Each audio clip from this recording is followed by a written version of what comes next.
Bonjour Raphaël Zacharie de Isara. Bonjour Quentin. Alors aujourd'hui vous allez nous présenter une souche. Que je l'ai déjà présentée, mais comme l'occasion se présentait que tu nous accompagnes, j'ai dit pourquoi pas une seconde fois. Je vais en parler sous un autre angle, c'est-à-dire à travers les questions que tu auras l'amabilité et la curiosité de me poser à propos de cette souche qui est dans mon vaisseau spatial pour me rendre sur le sol lunaire. Elle est ici là? Elle est là. C'est pour ceux qui la connaissent déjà. Alors l'élément le plus saillant, le plus important visuellement, c'est la manette. Voilà, la manette. Disons, c'est une manette, ça me sert aussi à m'accrocher. Et c'est avec cette manette que vous pouvez décoller de la Terre pour explorer d'autres planètes. C'est ça. C'est-à-dire que déjà, la première vertu de cette souche, c'est son confort. Ça, c'est important quand même. Il faut que ça soit confortable. Alors là, on peut s'asseoir ici et manger une soupe chinoise végétarienne. Parce que la route jusqu'à d'autres planètes peut être longue. Ça peut durer quelques... non, c'est l'intérêt, c'est rapide. D'accord, c'est très rapide. C'est rapide. Et c'est très confortable. Et notamment pour se restaurer, comme je viens de dire, de soupe chinoise végétarienne.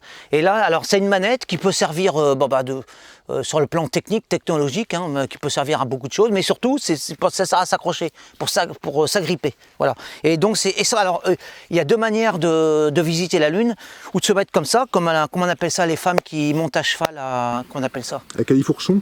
Pas califourchon, non. Enfin, il y a un terme, je ne sais plus. En Amazon. Oui, voilà, à l'Amazon, ou alors à califourchon, comme ceci. Voilà. Je peux, dans ces conditions, chevaucher cette souche. Oui, voilà, et puis pour aller survoler l'astre lunaire, que j'aime tant et qui m'attire. Et pour lequel d'ailleurs je devais écrire 100 textes et dont je suis parvenu à la moitié de mon projet, puisque je suis arrivé au texte numéro 50. Pour ceux que ça intéresse, allez voir sur Isara Lune, vous avez une partie où la Lune, voilà, où il y a... Et là, la moitié de mon projet est fait. D'ailleurs, tu avais dit que tu devais éventuellement le publier. Mais j'avais dit que si tu parvenais à écrire 100 textes sur... J'y parviendrai. Ah non, là on parle de la Lune. Eh ben, c'est possible aussi, oui. Eh oui, bien sûr, oui. Non, là c'est fait, mais là... Et donc le temps de manger une soupe chinoise, on est rendu jusqu'où avec Non, ça c'est avant le décollage. Ah, c'est avant, d'accord. C'est avant le décollage, ensuite alors... on n'a pas un peu mal au cœur, non pas spécifiquement, ça dépend. Si tu es sujet au mal de l'air, peut-être, oui.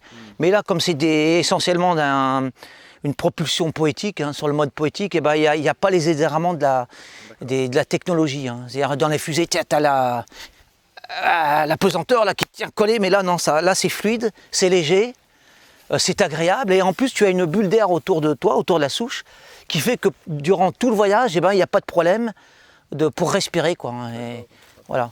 Donc c'est le grand avantage par rapport à la fusée Apollo 11.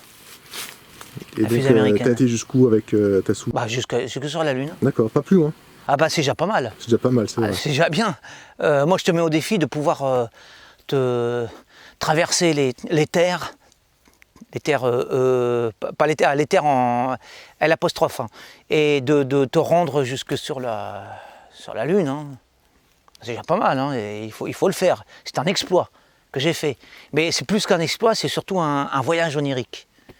Alors là, moi je voyage, je suis dans mon élément et je vogue mais sur mes ailes de rêve. Et puis voilà, j'atteins l'astre qui me fascine tant. Alors si tu as des questions, moi, je suis là pour te répondre. Et pourquoi pas Mars ou Vénus? Alors ça peut se faire, oui. Mais il se trouve que ça c'est un véhicule en fait qui est spécifique à la Lune. Je pourrais. Mais déjà explorons déjà la Lune. Il y a de quoi faire. Ça déjà, j'en ai pas encore fait le tour de la Lune. On va faire un reportage intéressant alors. Oui, c'est un monde qui est vaste. Sur ton vaisseau. Et alors la meilleure partie de la journée, c'était au crépuscule. C'est là ou avant le crépuscule. C'est le meilleur moment pour décoller. Alors si tu as des questions techniques... Mais des questions sur la souche ou des questions plus générales? Comme tu veux. Donc combien de temps pour aller sur la Lune à peu près avec ça? Ça c'est selon... d'abord, selon le temps qui t'est imparti, parce qu'en général, il y a Isabelle qui est là et puis qui est pressée, alors qu'elle ne me laisse pas le temps de faire mon voyage jusqu'à son terme. Alors je suis obligé soit d'abréger mon voyage, soit de le bâcler en fait. Et donc, tu vois, tu devrais me laisser plus de temps, Isabelle. Ça dépend, oui, non, mais parfois, j'ai pas le temps. Tu me dis, allez, viens, on y va. Mais moi, je peux même pas le temps de décoller. Tends-toi, là, vas-y. Oui, non, mais parfois, tu me laisses même pas le temps de décoller de terre et je reste sur le plancher des vaches. Parce qu'il faut continuer la promenade. Mais enfin, c'est pas un problème majeur. Le problème majeur, c'est déjà que la bonne tenue du vaisseau, la bonne tenue dans les airs et puis la sécurité, bien sûr. Hein. Bon, et bien sûr, il ne faut pas se jeter dans le vide. Non, là, je suis bien. Parce que c'est stable. Hein. Je peux t'assurer que c'est stable durant tout le voyage. Il n'y a aucun problème voilà, il n'y a pas de problème de retournement, d'accident ou autre, non. Et après, je reviens, je descends tout doucement, me reposer à cet endroit. Est-ce que tu as reçu des appels éventuellement d'Elon Musk ou de la NASA Non, pas encore, mais je ne sais, j'ai des doutes quand même sur ce genre d'entreprise de leur part. Non, non. Je crois que, à leurs yeux, je passerai pour un doux naïf et que je pense pas que ça... Non, je pense que je ne serai pas assez crédible aux yeux de ces gens-là, de la NASA. Non, malheureusement. Bon, enfin, de toute façon, je te dis, mon vaisseau est bien mieux. D'abord, ici, il est gratuit. Je voyage gratuitement. J'ai beaucoup moins d'impératifs, d'obligations, etc. Non, c'est beaucoup plus facile. Voilà, puis je ne pollue pas. Oui, on peut dire que c'est tout à fait écologique. C'est poétique. Comme surtout. moyen de déplacement. C'est comment qu'on appelle ça, une propulsion poétique, oui. C'est encore mieux que c'est du... Comment ça s'appelle? C'est pas les... Enfin, c'est un mélange de... Je ne sais plus comment qu'on appelle le mélange qu'ils utilisent à la NASA. Mais le mien, il est totalement gratuit, ne pollue pas. Et il me mène à bon port, c'est le plus important. Et alors, une fois que tu as rejoint la Lune, quelles sont les activités lunaires les plus intéressantes? J'admire. D'abord, je me pose ça d'ailleurs dans mes textes, je raconte ça. Vous verrez ça dans mes textes. Je rapporte des récits de mes voyages lunaires. Hein. Alors, je suis admiratif, je m'extasie et je plane avec, voilà, assis sur mon vaisseau et j'observe les cratères, etc. Je te rappelle qu'il y a une bulle d'air qui me protège. Une bulle assez vaste pour que je puisse respirer assez longuement durant tout ce voyage. Et puis alors je suis en admiration et je reviens la tête pleine de rêves. Et là, après, j'écris mes textes. Est-ce que tu as déjà croisé un être sélénite? Jamais. Y a personne n'habite sur la Lune. Hein. Il n'y a que des ombres, des formes vagues, des pierres, régolites, des cratères, du vide. Il n'y a pas de vent, il n'y a pas d'atmosphère, mais il y a la beauté. C'est l'essentiel d'ailleurs. Hein. Et oui, je rencontre le beau, la personnification du beau, à travers ces paysages de mort, de ruines. C'est pas trop bruyant, quoi. Il n'y a pas de voisinage. Oh non, il n'y a aucun bruit. Il n'y a pas d'atmosphère, donc il n'y a pas de bruit. Non, non. Il y a la douce musique de la folie, hein, la douce musique de la folie des rêveurs. Et à part ça, non, il y a guère d'autres éléments sonores. Non, c'est parfaitement silencieux, c'est calme. Il ne se passe quasiment rien. Une fois tous les millions d'années, tu as peut-être une grosse météorite qui vient s'écraser, c'est tout. Et puis maintenant c'est tous les 50 ans, tu as soit des Américains, des Chinois qui viennent avec leur... Les robots? Oui, les robots, etc. Ouais. Voilà, mais en ce moment, c'est plutôt les Chinois. Hein. Alors nous n'avons plus beaucoup de batterie, donc je pense qu'on va arrêter là, mais je suis très content.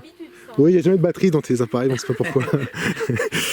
Mais en tout cas... Mais je fais quand même un lien entre la soupe chinoise et puis le fait que les visites de nos amis chinois sur la Lune. Hein. Ah oui. Ouais, enfin, j'en fais un, mais c'est purement hasardeux. Hein. C'est un lien hasardeux. Voilà. Donc, alors pour l'essentiel... je suis content d'avoir pu montrer ton vaisseau alors aux gens. T'as pas plus de questions, t'es pas plus curieux? Mais je te dis qu'il n'y a plus de batterie, ça clignote là. C'est bon, non mais ça tourne. Bon ça tourne alors. Voilà. Mais bon, on est déjà à 9 minutes, hein, donc... Oui, c'est bon. Ah oui, on conclut alors. Eh ben on conclut. Ah, voilà, bon, moi je suis heureux de vous avoir présenté mon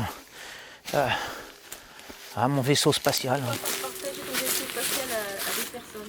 Ah oui, ça c'est intéressant ce qu'elle vient de dire. Et il n'y a que moi qui peux piloter ce vaisseau.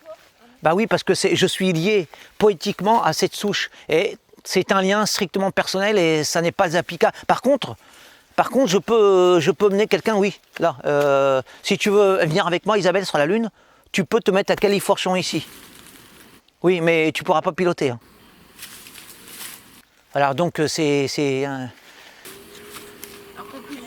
un pilotage strictement personnel. Hein. Conclusion, je crois que ce soir il y a la lune, mais je n'irai pas parce que j'ai d'autres choses à faire hein, quand même. Déjà je dois faire mes 50 autres textes pour finaliser mon projet qui est d'écrire 100 textes. Allez les lire, allez les voir sur Isard à Lune, vous verrez. C'est déjà énorme, hein, 50. Hein. C'est rien, ça sera bien quand il y aura 100. Ok. Bien, c'était une bonne vidéo, merci. Voilà, c'est moi qui te remercie Quentin.